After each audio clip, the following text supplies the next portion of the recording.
समोरून येत असेल आणि तुम्ही तिला बघून शिट्टी मारली शिट्टी वाजवली तिला, तर तो तिचा अपमान आहे. थोडं अजून डिसिप्लिन पाहिजे. नाही काय होतं, खरं तर कवीला डिसिप्लिन नसून फ्लो असावा, वाटेल तेव्हा वाटेल तेव्हा. पण जर ती फार सुंदर समोरून येते आणि मुद्दामून तुम्ही मान दुसरीकडे वळवली, तर तो तिच्या सौंदर्याचा यू शुड अप्रिशिएट ब्युटी हे तो माणूस. पॉडकास्ट हा निघून जाईल आणि 5 वर्ष 6 वर्ष कुठल्या तरी इंटरनेटच्या जाळ्यात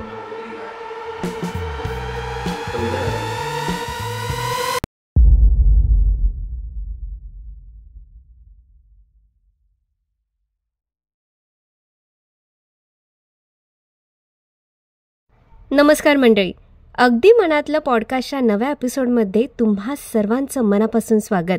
मंडळी, गेल्या एपिसोडमध्ये आपण भेटलो होतो कवी मकरंद सावंत यांना. त्यांच्याशी खूप गप्पा मारल्या आपण.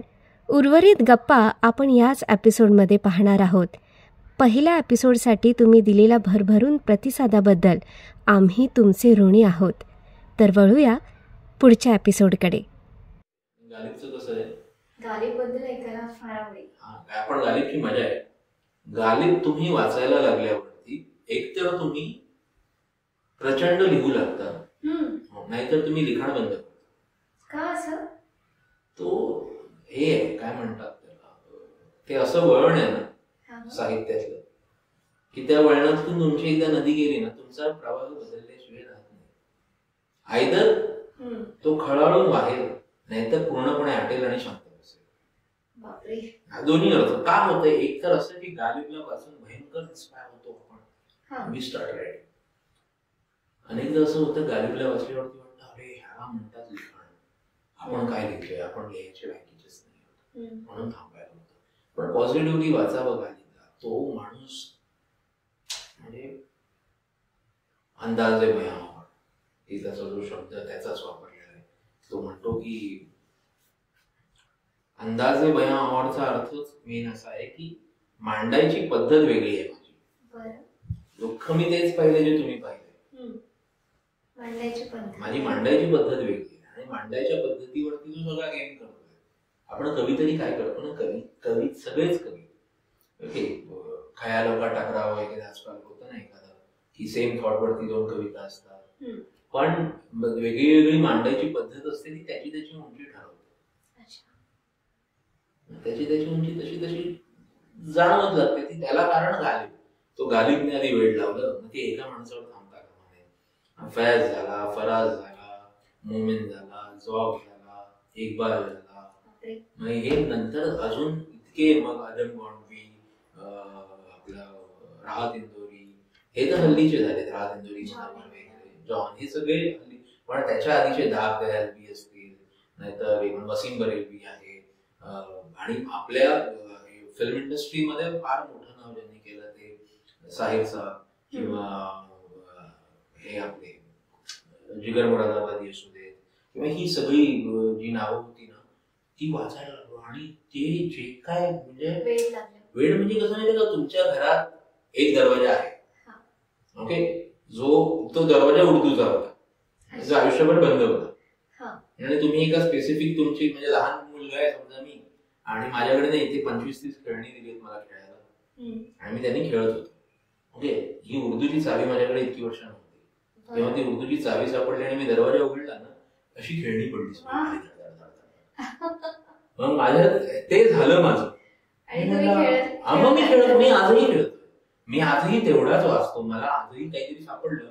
माझे 2-3 जागा फेवरेट आहेत माझ्या. एक किताबखाना फोर्टचं, दुसरं आमच्या मित्राचं एक दुकान आहे हिंदी ग्रंथकार्यालय, याला आपल्या सीपी टँकला चर्नी रोड, मनीष मोदी म्हणून आहे त्याचं.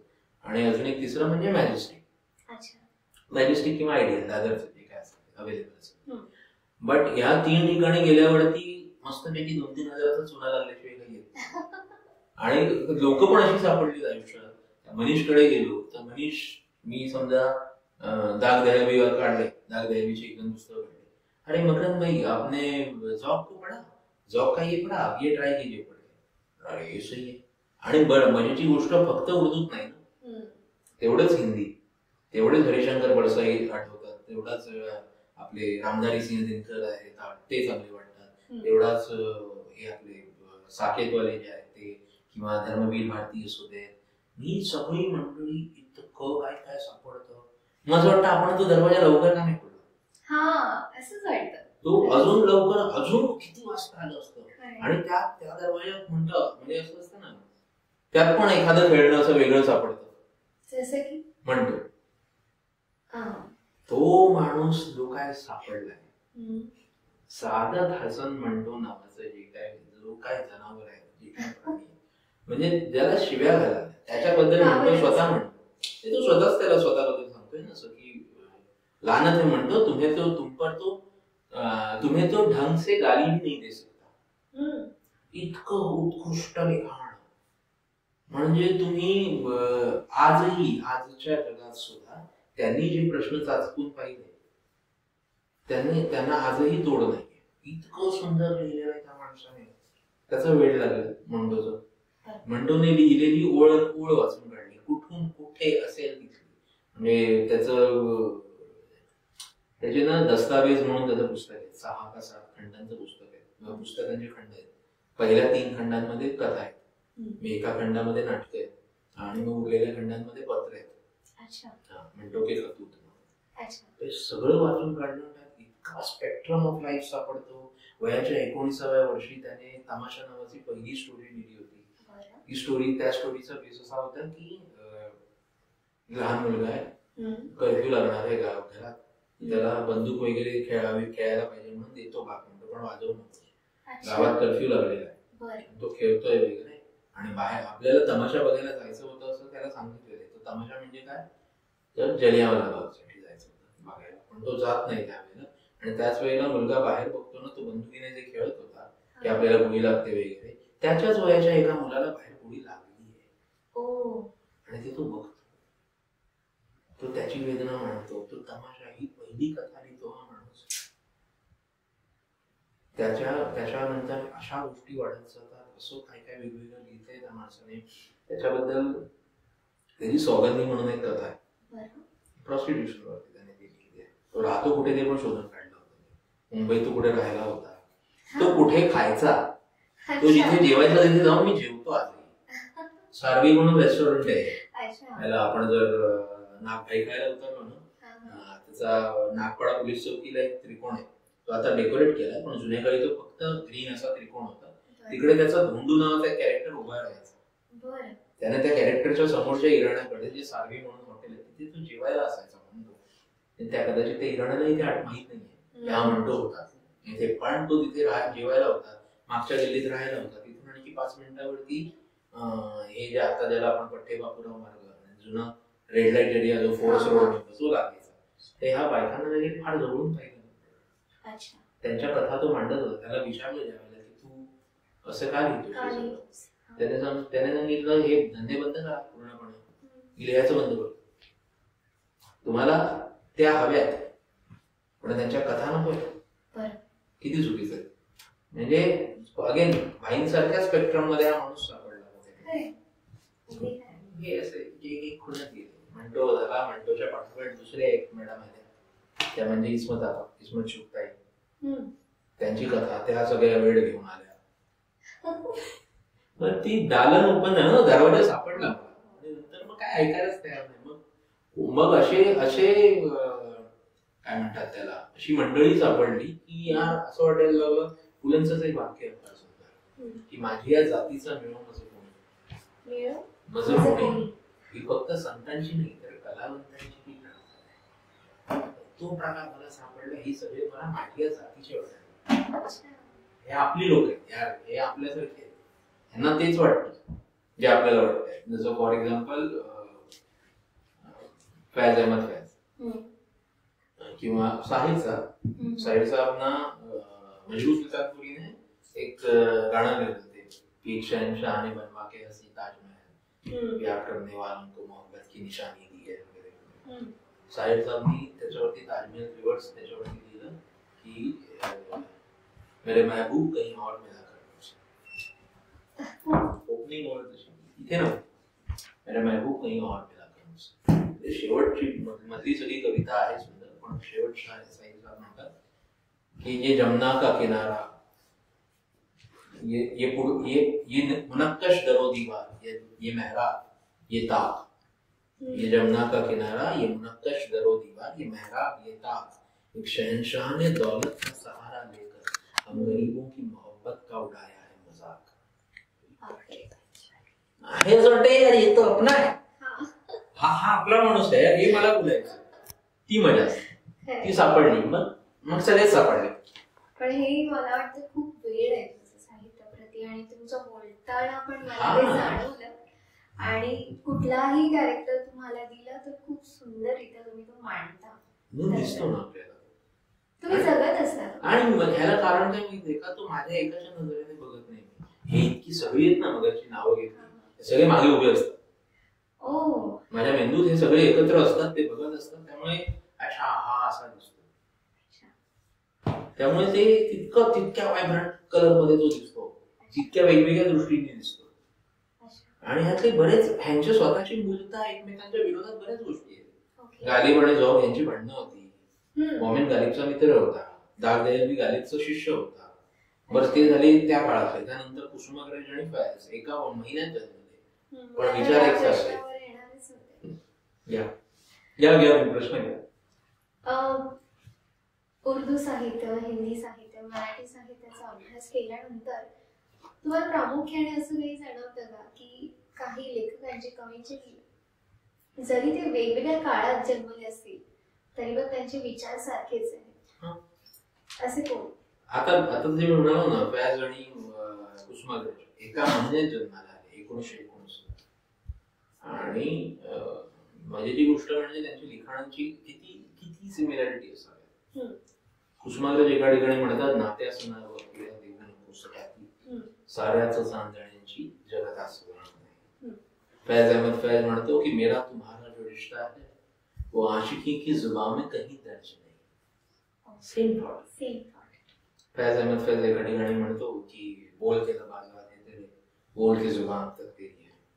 कुसुमाग्रज म्हणतात काही बोलायचे आहे पण बोलणार नाही, देवळाच्या दारामध्ये भक्ती तो जाणार नाही. फैज अहमद फैज एका ठिकाणी म्हणतो, कुसुमाग्रज म्हणतात करीमुक्त विहंगम हारमणी, म्हणजे मी मोकळा आहे, मला बांधून ठेवायचा प्रयत्न करू नकोस. इधर फैज अहमद फैज म्हणतो की मुझसे पहली सी मोहब्बत मेरे महबूब न मांग. खूप सिमिलरिटीज. आणि याला कारण आहे तो, म्हणजे कसं आहे, आणि हे मॅजिक आहे, हे आपल्या सगळ्यांमध्ये आहे.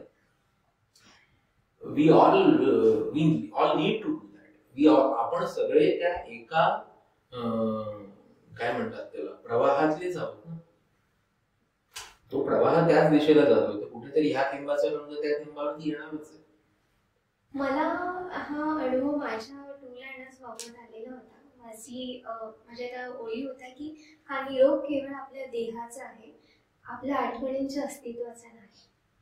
आणि काही दिवसानंतर जेव्हा मग मी वपू काळे वाचले, त्यांचं पण एक तसंच एक वाक्य होते, ते अगदी तंतोतंत रिलेटेड होतं. आणि मी ते वाक्य कधी वाचलं पण नव्हतं ह्यापूर्वी, आणि 2 दिवसापूर्वीच मम्मीचा पण तसाच एक खयाल येऊन गेला. मला आश्चर्य वाटलं की ज्या गोष्टी कधी वाचल्या नाहीत पण आपले विचार किती साधारण. शेवटी कसं आहे माहितीये का, आपण हाडामासाची माणसं, आपण कुठेतरी एकाच दिशेने विचार करणारे आहोत. मग ते कुठेतरी जुळतं. ज्ञानेश्वरीमध्ये याबाबत फार छान लिहिलंय की तुमचे विकार हे एका ठराविक उंचीला पोहोचले ना का ते एकसारखे वागू लागतात. विकार म्हणजे एखादा मला वाईट करायचं असेल ना, सगळं वाईट एका दिशेला जातं बघा ना. सगळं वाईट हे कुठेतरी उद्ध्वस्त करायलाच गोष्टी केलेल्या आहेत. म्हणजे काही असू देत, कुठल्याही नावावरती असू देत, म्हणजे धर्माच्या नावावरती असू देत, स्वार्थाच्या नावावरती असू देत, काही. हेच जसं विकार एका उंचीला गेल्यावरती एकसारखे होतात, तसंच विचारांचं आहे की विचार सुद्धा एका उंचीला गेल्यावरती सगळे एकसारखेच होतात. त्यामुळे आपल्याला असं वाटतं की अरे येतो, मतलब that's what I wanted to say. मला म्हणायचं होतं तेच म्हणतोय असं होतं. आणि ते हे बऱ्याच कवींच्या बाबतीत होतं. म्हणजे कुसुमाग्रज आणि फैज हे तर एक एक्झाम्पल सांगितले. बरेच उर्दू कवी पण आपल्याला सापडतात, इंग्लिश पोएट्स बरेच आहेत ज्यांचे थॉट आपल्याला वाटतं इतके वापरलेत का, उचललेलेही वाटतात अनेकदा उचललेले असतात सुद्धा, सरळ सांगतो. कारण शेवटी एक फार चांगली ओळ आहे की no thought is virgin, not even this. सगळे थॉट तुमच्या आधीही कोणीतरी विचार केलेलेच असतात. म्हणजे एखादी कल्पना आहे की तुझ्या चेहऱ्यात चंद्रासारखा दिसतो, अगेन ह्या सगळ्या गोष्टीत मजा अशी असते की तुझा चेहरा चंद्रासारखा दिसतो ही अनुभूती आहे. अंदाजे बया वेगळा पाहिजे. जर तुझा अंदाजे बया इंटरेस्टिंग आहे तर मजा येते. जर अंदाजे बया तुझा तोच असेल, सो इट फील्स लाईक यार मला नाही आला. अंदाजे बया वेगळा पाहिजे. तिच्या सौंदर्यावरती जर तुम्ही म्हणायचंय तर फराजची एक आहे की एक्झॅक्टली सुरुवात आठवत नाहीये, पण फराजची एक गझल आहे पूर्ण, ती सगळी तिच्याबद्दलचीच आहे तशीच की सुना है बोले तो बातों से फूल झड़ते हैं, सुना है बोले तो बातों से फूल झड़ते हैं, ये बात है तो चलो बात करके देखते हैं. त्याची पूर्ण गझल तिच्या त्या सौंदर्यावरती आहे की तू अशी आहेस, तू तशी आहेस. सुना है रब्त है तुमको खराब हालों से. म्हणजे असं ऐकलंय की तुला ना कोणीतरी वाईट झालंय एखाद्या बरोबर तर त्याच्याबद्दल तुला फार प्रणव आहे. सुना है रब्त है तुमको खराब हालों से, ये बात है तो चलो खुद को बर्बाद करके देखते हैं. स्वतःचं वाट लावून घ्यावं, तिला आवडतं म्हणत असं इतकं सुंदर सौंदर्यावरती माणूस लिहून जातो. असं सी दिस इज ते फराज वेगळे घेऊन जातो, आपले भट साहेब वेगळे घेऊन जातात की त्यांच्यात ऑब्विसली बऱ्याच गोष्टी आहेत. किंवा किती एक चंद्राची रात्र बेसिक. आणि आपला कवीच बघा, एकाच कवी दोन वेगवेगळ्या संध्याकाळ आहेत आणि तिला भेटलाय हे सांगतो. एका ठिकाणी तो म्हणतो की पुढे पसरला अथांग दर्या, सफे किनाऱ्यावरती आपण कोर शशीची शुभ्र बिलोरी टाके निज किरणांची लावण. तोच कवी दुसरीकडे काय स्नेहहीन स्वप्नपरी मंद होय शुक्रतारा, काळ्या मेघखंडास त्या किनावरती निळ्या तारा. स्वप्नासम एक एक तारा वेदे आकाशात, हिरे रात्र कण कण प्रकाशाच्या सागरात. काढस खेगळ्यातील तुझी चांदण्याचे हात, क्षितिजाच्या पलीकडे उभे दिवसाचे दूत. दृश्य अगदी डोळ्यासमोर येतं. ही बा शिरवडकर ओपनिंग बॅट्समन असतात ना, ओपनिंग बॅट्समन कॅनव्हास पक्का असतो की आपल्याला मस्तक ठेवून गेलीस जेव्हा अगतिक माझ्या पायावरती, या पायांना अदम्य इच्छा ओठ व्हायची झाली होती. आणि काय किती सुंदर आहे. सौंदर्य मांडण्याची मजा असते ती तुम्ही काय म्हणतात त्याला, तुम्ही काय घेता, तुम्ही त्यातून किती घेऊ शकता. देणाऱ्याचे हात हजारो तसा प्रकार आहे. दृष्टिकोन किंवा सौंदर्य बघता आलं पाहिजे. तो जे वाक्य कोट आहे ना तो की beauty lies in eyes of beholders. तुमच्या नजरेत काय सौंदर्य ते महत्वाचं.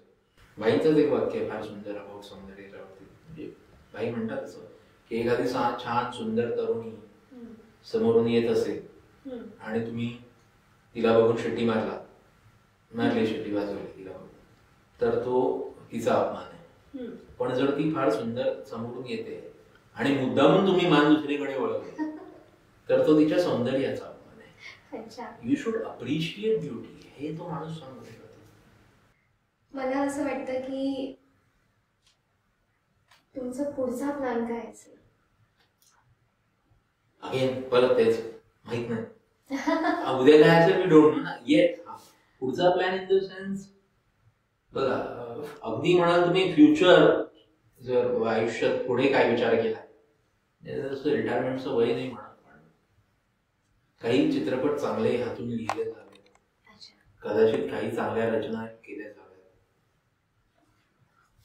एक बेसिक गरजा असतात ना, म्हणजे कधी मनाला वाटेल तेव्हा मनाला वाटेल ते खाता यावं. शेवटी खाण्यासाठी जपण मनाला वाटेल तेव्हा मनात इथे जाता यावं, असं 2-3 गरजा असतात. त्या पूर्ण झाल्या का त्यानंतर असं मला वाटलं की त्यानंतर मी जे लिहीन ते जसे आता फेसबुक वरती पोस्ट टाकतोय तसं फ्री ऑफ कॉस्ट लोकांना वाटेल की तुम्ही डायरेक्ट करा. हा, कारण काय शेवटी आज BMM करणारी कॉलेजेसमध्ये. म्हणजे मी स्वतः ज्या वेळेला अनेक डिरेक्टर्स असे बघितलेत ना, त्यांची सर्च ही असते की मला डिरेक्ट करायचंय, माझ्याकडे स्क्रिप्ट नाही, माझ्याकडे चांगली स्क्रिप्ट नाही. जर आज 4 चित्रपट उद्या माझे चांगले गेले, चालले, दिसले आणि त्याच्यानंतर मी एखादी स्क्रिप्ट फ्री ऑफ कॉस्ट कोणाला तरी देतोय, ते त्याच्यासाठी चांगली गोष्ट असेल की यांची स्क्रिप्ट मला मिळते, सो मी याचं काहीतरी सोडून करेन. आणि शेवटी ते हवं आहे ना आपल्याला. आपण त्या रस्त्याने जातोय की आपल्या मागच्या येणाऱ्या लोकांना ती वाट तेवढी साफ करत गेलो नाही तर तुमच्या चालण्याचा उपयोग काय. जर तुम्ही समजा साफ करत गेलाच नाहीये, ती वाट तशीच ठेवल्या, तेवढेच खास तुमच्या मागच्या येणाऱ्या अडचण आहे.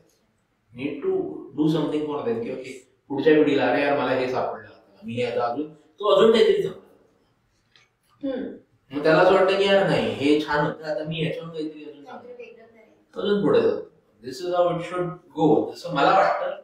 माहिती लोक आपण आपलं हे महत्व. मला एक गोष्ट आवर्जून तुम्हाला विचारायला आवडेल की मराठी साहित्यामध्ये त्रिवेणीवर आधारित पहिलं पुस्तक तुम्ही प्रकाशित केलं आणि भारतातच नाही तर भारताच्या बाहेरून सुद्धा खूप छान प्रतिसाद आणि खूप वेगवेगळ्या दाद मिळाल्या.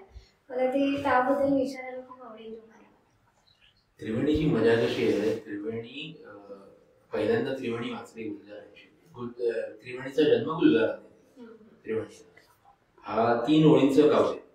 अनेकदा लोक ह्याचा कम्पॅरिझन हायकूशी करतात, पण हायकू मात्रांमध्ये, वृत्तांमध्ये आणि मात्रांमध्ये अडकते. त्रिवेणी थॉट बेस्ड, विचारांवरती बेस्ड आहे. म्हणजे पहिल्या 2 वाक्यांमध्ये, 2 मिसऱ्यांमध्ये एक शेर, एक थॉट कम्प्लीट व्हायला, आणि तो जर कम्प्लीट झाला असेल तर तिसरी ओळ जी आहे ती त्या मिसऱ्याला छेदून जाणारी पाहिजे, नाहीतर एक वेगळं डायमेन्शन उभं करणारी पाहिजे. हा बेसिक त्रिवेणीचा थॉट असतो. तर गुलजार यांनी ज्या वेळेला त्रिवेणी लिहिली ती त्यांची एक फार सुंदर त्रिवेणी आहे की सांवली सी शाम में गुलमोहर का पेड़, सांवली सी शाम में गुलमोहर का पेड़, जैसे लैला की मांग में सिंदूर. सुंदर चित्र दिसतं. तिसरी ओळ धर्म बदल गया विचार. लैला वॉज मुस्लिम हे आपल्या मनातच नव्हतं. आणि नंतर मग ते वाक्य देतात. तर तसंच मी लिहिलं होतं की तुम्ही म्हणतात तसं होईल सुद्धा, रामराज्य येईल सुद्धा. तुम्ही म्हणता तसं होईल सुद्धा, रामराज्य येईल सुद्धा. तिसरी ओळ होती काळजी वाटते ती सीतेची. So this is how Triveni should go. आणि ऍक्च्युली ह्याचा बेस खरं सांगायचं ना, ते एका संवाद लेखकाचा जन्म तिथून झाला. जी संवादातली मजा असते ना फिरवण्याची, ती त्रिवेणीच सापडली. आणि मग ते 3 ओळी लिहिता लिहिता लिहिता ती इतक्या झाल्या, म्हणजे आय गेस 1000 त्रिवेण्या लिहिल्या असतील. हा, आणि ऑर्कुट, फेसबुक वरती बऱ्याच जणांनी त्याचं कलेक्शन पण करून ठेवलं.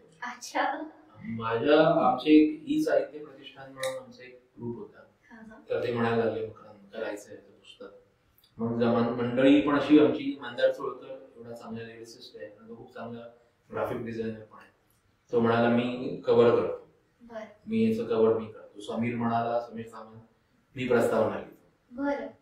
आणि असं करत करत ते पुस्तक झालं. पुस्तक झालं, पसरलं बऱ्यापैकी छानपैकी. आणि वेगवेगळ्या लोकांना वेगवेगळ्या ठिकाणाहून मला फोन आले. एक मजेदार पण होता. पुण्यावरून फोन आला होता. नंबर पुण्याचा नव्हता, नंतर कळलं पुण्याचा आहे. फोन आला, मला विचारतात काय हो सावंत. मी म्हटलं हा, मी पुण्यावरून बोलतोय, पहिला आधी सांगितलं. आणि मग म्हणतात की वय काय तुमचं, वय काय. मी तेव्हा 25 होतो. म्हटलं 25, आम्हा 52 असल्याने काय लिहिताय, एवढं प्रगल्भ नका लिहू म्हणे. पुन्हा प्रॉपर पुणे. म्हटलं हो सर, आपलं हा करून काय बोलणार.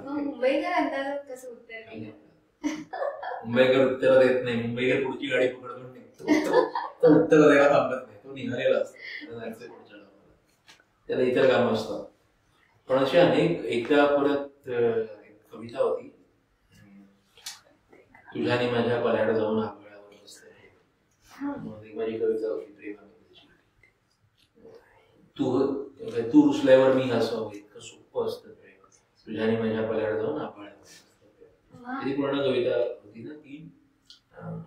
त्यात सगळं बरंच, त्यात वय चेंज होतं, हे सगळं होतं, सगळं त्या कवितेत आहे गोष्टी. एका आजोबांचा नंतर मला फोन आला मध्येच, कुठेतरी आय गेस कुठल्या तरी टीव्ही चॅनललाही झाली आणि त्यांनी कॉन्टॅक्ट मागून घेऊन वगैरे मला कॉल केला आणि तो माणूस रडत होता. त्यामुळे मला बऱ्याच माझ्या बायकोच्या आठवणी वगैरे आल्या की हे करून असं तसं, मला ही कविता मिळेल कुठे. तर मी त्याच्याकडून त्यांचा ईमेल आय डी, त्यांच्याकडे ईमेल आय डी वगैरे पण नव्हता, काहीच नव्हतं. मग मी तो ज्यांचे ओळखीचा कोणाचा ईमेल आय डी घेऊन कविता मेल केली. असे बरेच अनुभव आले नंतर दरम्यान की लोक इमोशनल होतात.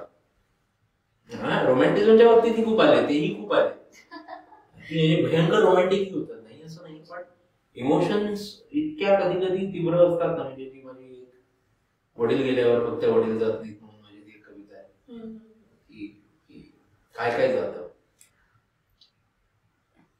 आरशावरती लागलेल्या आईच्या टिकल्या जातात, बरंच आईच्या साडीचे रंग निमवते होतात आणि तिच्याकडे चॉईसेस कमी होतात. ती विचार करते मी हिरो नाही करू शकत. ह्या सगळ्या गोष्टी त्याच्यावरती म्हणजे आमचे एक फार सुंदर कवी मित्र होते मधुसूदन नानिवडेकर, ते वारले आणि मला आउट ऑफ नोवेल फेसबुकला एक दिवस मेसेज आला की बाबांची खूप आठवण आली तुझ्या कविता.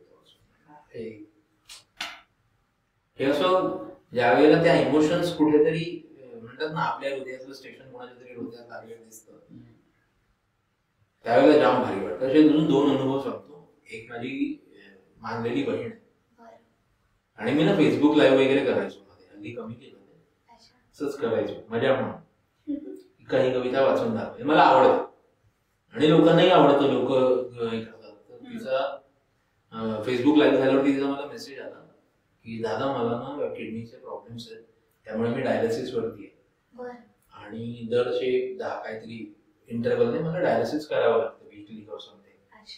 तर म्हणे यावेळेला मी ना डायलिसिसला होते आणि खूप त्रास होतो त्यावेळेला, रक्त निघून परत नवीन रक्त लागायचं. तर म्हणे त्यावेळेला मी तुझं लाईव्ह ऐकत होते, मला यावेळेला डायलिसिसचा त्रास कमी झाला.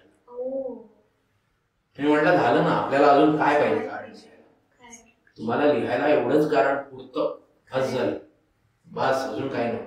एक मित्र होता, त्याला दृष्टी नाही आणि तो माझ्या सगळ्या कविता हे करतो, ते टेक्स्ट टू स्पीच आहे ना, त्याने ऐकतो आणि त्याचे रिप्लाय असतात मला, सगळ्या कवितांना मला फेसबुकला रिप्लाय असतात, आजही असतात त्या मुलाचे रिप्लाय.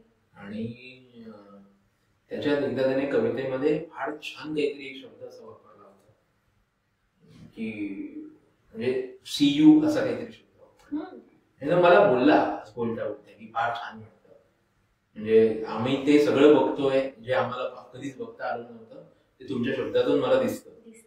माझ्याकडे खूप होतात ह्या गोष्टी, भास होतात ना. मग ह्या वेळेला मग पुरस्कार मॅटर नाही करत. मला अनेक जण म्हणतात तुम्ही पुस्तकं, अजून तुमची पुस्तकं पाहिजे, पुस्तकं आली. मला वाटतं की काय गरजेचं आहे. हा एक गोष्ट आहे की we need to have a collection somewhere, की तिथे एकत्र सगळं सापडावं. बट हा आहे ना अवेलेबल आहे फेसबुक. आता जवळ झुकरबर्ग काय करत नाही जवळ गोष्टी, कवी प्रेमी असतात ज्यांना आपल्या कविता आवडतात, ते प्रतीक्षेत असतातच. आणि त्यांना काय म्हणतात, त्यांना कलेक्शनला ठेवायचं वाटतं. आमचा एक मित्र आहे, तो म्हणतोय सध्या काही कवी या पुस्तकांचा, बघूया झालं तर उत्तम करायचं. तुमच्या बऱ्याचशा कविता व्हायरल होतात आणि जिथे नाव बदललं जातं किंवा नाव ठेवलंच नाही जात. त्यातील एक कविता मला खूप आवडलेली, गणरायाचं जेव्हा आपण विसर्जन करतो त्यावेळेची जी कविता आहे ती अप्रतिम आहे. ती गणपती काय काय शिकवतो, जाताना तो काय काय करतो. तो आधी पहिल्यांदा स्वतःचा गोंडसपणा सोडून जातो, रंग सोडतो, निर्माल्य उतरून ठेवतो, साजशृंगार उतरून ठेवतो, पुन्हा तो मातीत मिळतो का तर नवीन मातीतून जन्मण्यासाठी, अशी ती कविता होती. ती बऱ्याच ठिकाणी फिरली, बऱ्याच 1-2 ऍक्ट्रेसनी स्वतः वाचली आहे, ती वाचून प्रेझेंट केली. पण हे तर होतं ना, पण आपण नाही. मला काय वाटतं माहितीये का, तुम्ही विचार करा, भारताला 2 नोबेल पुरस्कार मिळाले. पहिला नोबेल पुरस्कार त्यांना कोणाला मिळाला, गीतांजलीला मिळाला. ओके, गीतांजलीला नोबेल मिळतो, ती लिहिलेली असते रवींद्रनाथ टागोर. तुमचा पुरस्कार, तुमचं कौतुक हे त्या कवितेला मिळालं पाहिजे. कोणी लिहिलं हे मॅटर करत नाही. आपण फक्त नावाचे धनी आहोत. मी इव्हन माझं तो सईकडे टाकतो ना इदम म्हणून, हे आपलं नाहीये. कदाचित थोडंसं जास्त आध्यात्मिक वाटेल, पण तुम्ही फक्त मीडियम आहात. पण कविता अध्यात्माकडे घेऊनच जाते. सगळं अध्यात्माकडे घेऊन जातो. तुम्हाला चित्रपट सुद्धा अध्यात्माकडे घेऊन जातो. ती त्या प्रोसेसला वेळ लागतो. त्या प्रोसेसला वेळ लागतो समजून घ्यायला. आज मी समजा कोणाला तरी नवीन मुलाला सांगितलं ना, त्याला म्हातारा झाला, पण तो तुला त्या प्रोसेसला वेळ लागेल आणि एका पॉइंटला तुला जाणवेल की उजेडी राहू दे, उजेड ते सापडतंय कुठेतरी तो प्रकाश. आणि इट इररेस्पेक्टिव्ह ऑफ युअर रिलिजन, म्हणजे मला मेरे मला गाता ऐकताना सुद्धा तो उजेड सापडतो. तू मेरे रूबरू ऐकतानाही आपल्याला ते सापडतं. अरे यार हे काय, आणि तेच अबीर गुलाल उधळीत रंगलाही तो सापडतोच. जर तो सापडत नसेल ना, तर तुमचं सृजनाकडचं जे काही तुमची वाटचाल आहे ती वेगळी आहे, ती खोटी आहे. तुम्ही ती कलर लावून करता. फुलांचं एक वाक्य फार सुंदर की नाटकात चेहऱ्याला रंग लावावा लागतोच, पण फक्त चेहऱ्याला रंग लावायला मिळावा म्हणून नाटकात जाणं ही विकृती आहे. म्हणजे काही लोक तो रंग लावता यावा, मला नटता यावं, मला फेमस होता यावं म्हणून तुम्ही कलेच्या मार्गाला लागतात, नाही तेच होतात. ती कला तुम्हाला स्वतः फेमस करते. You don't have to think on that way की लाईक अरे यार ये करूंगा तो मेरा ये होगा. नाही, असं नाही हो जाएगा. आप करी सातत्य महत्त्वाचं आहे. तुम्ही करतच नाही ना. नाही काही नाही वाटत तुम्ही. आपण कुठे करतो मला सांगा. त्या दिवशी शिवतांडव त्या दिवशी मी मध्ये लिहिलं. मला मी नाही लिहिते. मी तुम्हाला मगाशी म्हणालो ना 3.5 मिनिटं कविता लिहेपर्यंत तुम्ही ते असता, नंतर तुम्ही ते नसता. तुमचं नाहीच आहे ते. आपल्याला फक्त लकी एवढेच आपण की आपल्या ऍज अ मीडियम वापर झालेला आहे. असं बरेचदा होते ना की आपण काही कविता लिहिलेल्या असतात, अर्ध्या राहिलेल्या असतात त्या, आणि बऱ्याच वेळेच्या काळात म्हणजे काळ निघून जातो, पण तो एक फेज असते ना, ती एक फेज असते ना, तो मूड असतो ना, तो परत येत नाही. ती कविता तशीच राहते, राहू दे. कधी हळहळ मनात तशीच राहते. अनेकदा ना तुम्ही ते प्रयत्न केलात ना, तर मग ती डागडुजी दिसते. ती त्या मूड मध्ये स्वतःहून आली असेल तर मजा येते. सगळ्याच बाबतीत आहे, कवितेच्या बाबतीत नाही, कथा नात्याच्या बाबतीत तेच आहे. एखादं अर्धवट राहिलेलं नातं, ओके, त्या कारणामुळे राहिलेलं अर्धवट राहिलेलं नातं, ह्याच नात्यावरती नंतर गेलेली डागडुजी ना ही त्रासदायक असते. ती त्या फ्लो मध्ये जे नाटक ती पूर्णत्वात नेईल, उद्ध्वस्त करेल, जे काय असेल म्हणजे तेवढंच असावं. त्या फ्लो मध्ये असावं. तुम्ही एकदा नंतर मग ओके, मी ती कविता एक मगाशी तुम्ही वाचणार होता बघा, वेड्याची, की वेड्यासारखं प्रेम करणारी माणसं होती, सगळी वेडी झाली आणि मी नंतर लोकांना ठरवलं तर शहाण्यासारखं प्रेम करायचं. मग हे शहाण्यासारखं प्रेम करणारी जी माणसं आहेत ना, ती नाती डागडुजी करून वापरतात आणि मग ती डागडुजी दिसते. म्हणजे तुम्हाला तर अगदी फॉर एक्झाम्पल सांगायचं तर आपण एखादी हँडक्राफ्टेड गोष्ट बघतो, तिचं सौंदर्य वेगळं असतं, ओके, आणि मशीनने बनवलेल्या गोष्टीचं सौंदर्य वेगळं असतं. हेच कृत्रिम नात्याचं आणि ह्याच्यातला फरक कळतो की नातं आपोआप घडत असेल त्या फ्लो मध्ये गोष्टी वेगळ्या. हेच कवितेच्या ती तेव्हाच आली पाहिजे. ती ब्रह्मानंदी टाळी लागली. तुम्ही अगदी संमोहून टाकले एवढ्या सगळ्या आपल्या गप्पांमध्ये. एक छोटासा रॅपिड फायर राऊंड करते की जास्त काय आवडतं, चहा की कॉफी? कॉफी. बोलकं जास्त कोण करतं, उजेड की अंधार? अंधार. नक्की? अंधार. बोलका करतो खूप. हरवतो कोण, आभाळ की समुद्र? आभाळ. ठीक आहे. आणि स्वतः मधील अशी कोणती गोष्ट आहे की जी तुम्हाला बदलावीशी वाटेल? थोडं अजून डिसिप्लिन पाहिजे मला. नाही, काय होतं खरं तर कवीला डिसिप्लिन असू नये, म्हणजे फ्लो असावा, वाटेल तेव्हा. पण मी फक्त कवी नाहीये ना, सोबत इतरही काही करतो, त्या गोष्टींसाठी थोडं. पण डेडलाईन्स पाळतो मी. You can ask my producers, deadlines पाळतो. मग तुम्हाला आयुष्याचा प्रवास कसा वाटतो आतापर्यंत अनुभवलेला? अनपेक्षित सगळं टोटली. म्हणजे तुमच्या बरोबर जे चांगलं आणि वाईट जे काही घडलंय ना, अजिबात अपेक्षा नव्हती आयुष्यात कधी केलेली की जे चांगलं घडेल त्याची की आणि वाईट घडेल. ते आहे ना, जॉन लिननची एक फार सुंदर लाईन आहे की life is what happens to you when you are busy making plans. आपण प्लॅन करत ऐसा करेंगे फिर उसके बाद नाही, काही नाही घडत, त्यातलं काही घडत नाही, काही घडत नाही. ते येऊन जातं, घडतं, बनतं आपले आप. बर. आणि मग शेवटचा प्रवास कसा असावा? बोरकरांनी जसं लिहून ठेवलंय की संधी प्रकाशात अजून का सोने, तो माझी लोचने मिटोया. अजून हे डोळ्यासमोर जवळ दिसतंय ना संधी प्रकाश, तो डोळे मिटत. आपल्यानंतर मी आज काल परवाच एक लाईन टाकली होती की माझ्यानंतर माझ्या कविता तुझ्या नावाने वाचतील लोक, तेव्हा कळेल कदाचित की तुका विरला तरी गाथा कशी काय. आपण निघून जाऊ, पॉडकास्ट हा निघून जाईल, आणखी काही 5 वर्ष 6 वर्षानंतर कुठल्या तरी इंटरनेटच्या जाळ्यात अडकून कुठेतरी गायब होईल. कविता राहतील, टिकतील. त्या कवितेला मरण नाही. गुलजारची फार सुंदर गुलजारची कविता आहे की अनेक वर्षानंतर जेव्हा हळूहळू सूर्य भिजू लागेल, मी ती कवितेचं जिस्ट सांगतो, त्यावेळेला कदाचित उडत उडत माझ्या कवितेचं एखादं पान त्या सूर्यात पडेल आणि पुन्हा पेटेल सूर्य. तशी कविता आहे, संपणार नाही.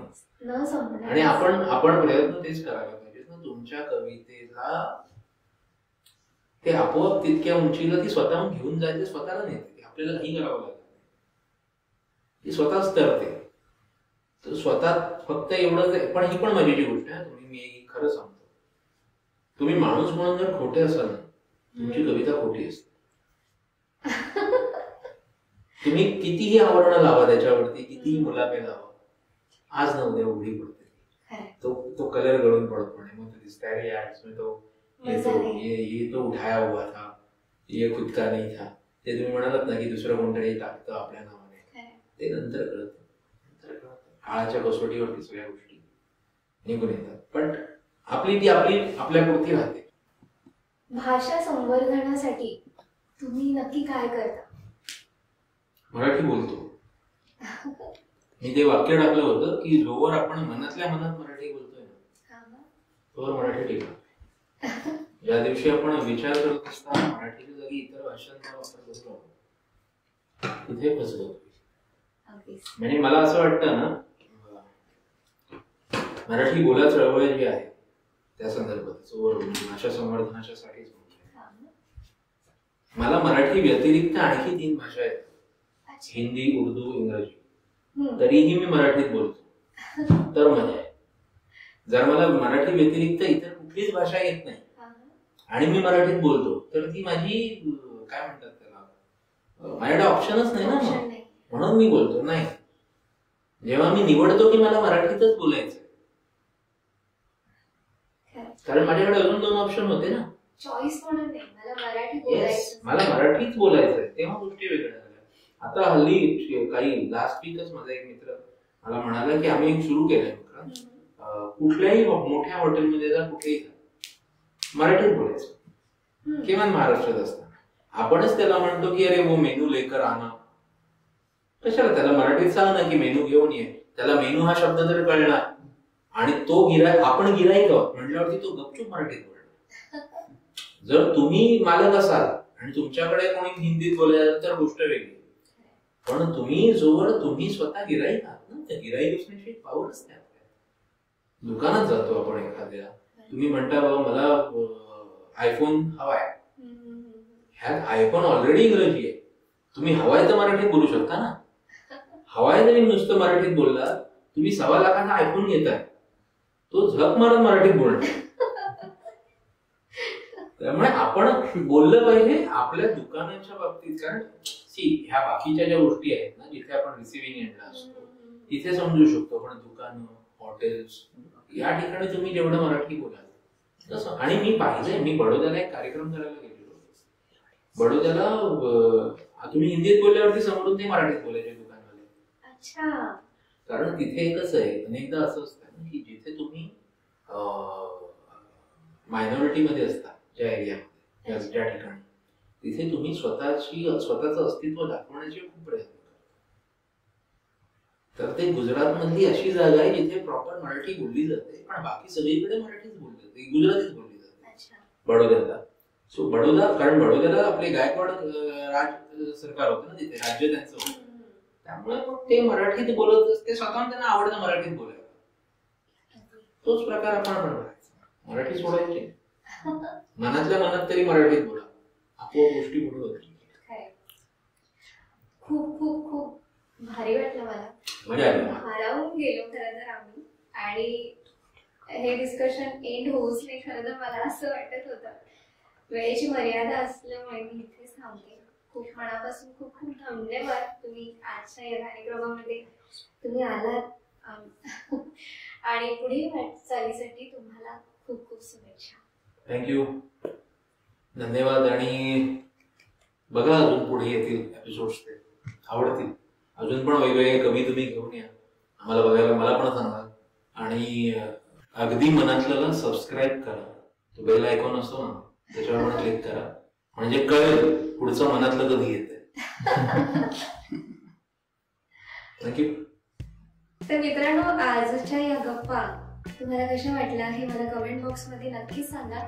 आम्ही नवीन असेच पॉडकास्टचे एपिसोड तुमच्या भेटीसाठी घेऊन येणार आहोत. आजचा एपिसोड कसा वाटला हे नक्की कळवा. भेटूया पुढच्या भागामध्ये. नमस्कार.